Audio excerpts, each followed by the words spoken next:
Hello everyone. I, Amatula, student of TYBPT, am here to speak on topic pathological reflexes.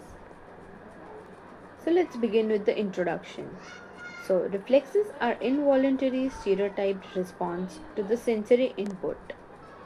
Pathological reflexes are abnormal reflex responding indicating upper motor neuron lesion or other neurological dysfunction. These are primitive reflexes that normally disappears in infancy and reappears in diseases. Let's move on to the classification of reflexes. In that, first one is superficial reflexes, the second one is deep tendon reflexes, and the third one is pathological reflexes. As we are talking about pathological reflexes today, let's see which all are the pathological reflexes or signs. The first one is Babinski sign, the second one is Hoffman sign, the third one is clonus, the fourth one is globular tap, the fifth one is palmomental reflex, seventh one is snout reflex, and the eighth one is grasp reflex. Let's move on to the Babinski sign. How to test it first? Stroke the lateral sole uh, from the heel to the ball of the foot. The normal response should be plantar flexion of toes, which is Babinski negative. And now the abnormal reflex, that is Babinski positive, will be extension of great toe, fanning of other toes. It indicates pyramidal tract lesion, that is upper motor neuron lesion. This can be seen in patients with stroke, multiple sclerosis, and spinal cord injury.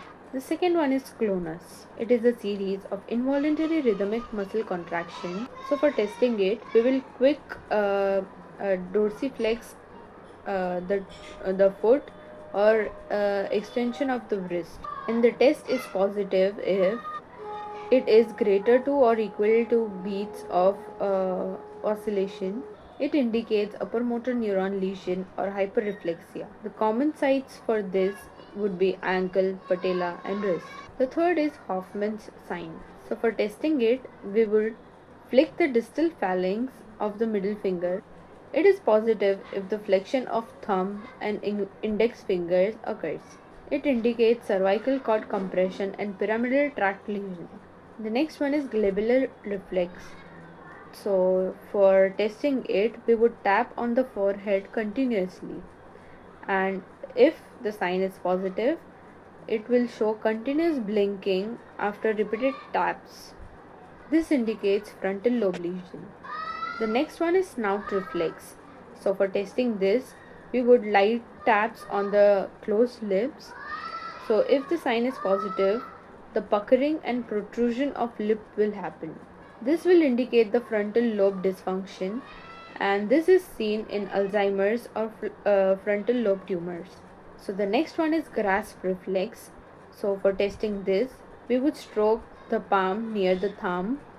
If the sign is positive, it would show the involuntary grasping, which indicates damage to the frontal lobe, and it is normally seen in infants that are below 3 months. Okay, let's talk about clinical significance. It helps in differentiate in upper motor neuron lesion and lower motor neuron lesion. It aids in localizing brain lesions, especially frontal or pyramidal tract. Helps in neurological diagnosis of stroke, trauma, tumor, etc.